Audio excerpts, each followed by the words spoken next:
Sarah Huckabee Sanders, following the announcement of the indictments against Paul Manafort and Richard Gates, had to give her usual Monday press briefing, and of course, people wanted to know what the White House was saying about the indictments.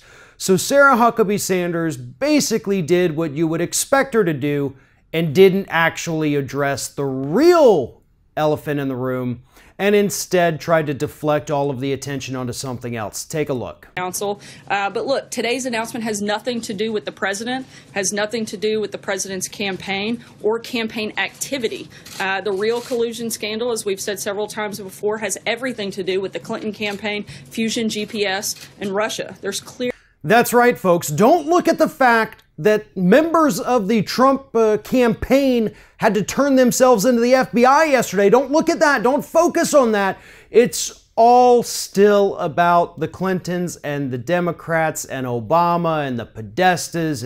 And that's the real collusion scandal, because somehow, in the eyes of Republicans, the Democrats colluded with Russia to lose the 2016 election. I'm not exactly sure how that logic works, but trust me, people who know nothing about politics are saying that today and yesterday and for the last week, really.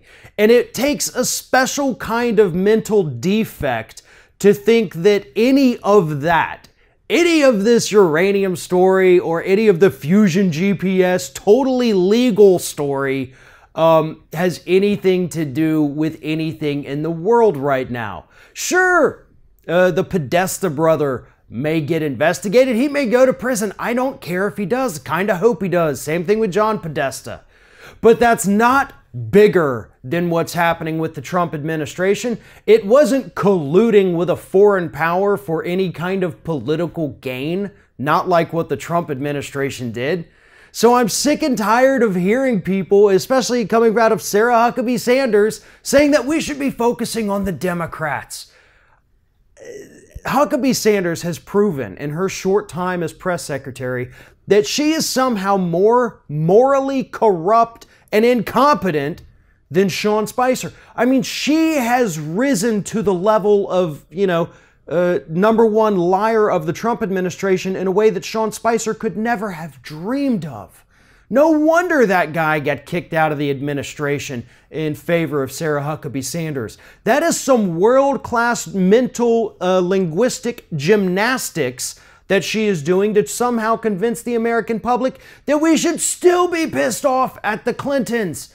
That is who the Trump campaign is still running against, and that is who Republicans still view as public enemy number one. This is a calculated deflection on the part of the White House, but it's just one that anybody with even half a brain shouldn't be buying into right now. If you're thinking about subscribing to our channel, I strongly encourage you to do that. But if you're not thinking about subscribing, I would encourage you to start thinking about it, and then once you're thinking about it, actually go and do it. You can see the subscribe button right there on the screen, or if you're watching on a different platform, go to youtube.com/theringoffire.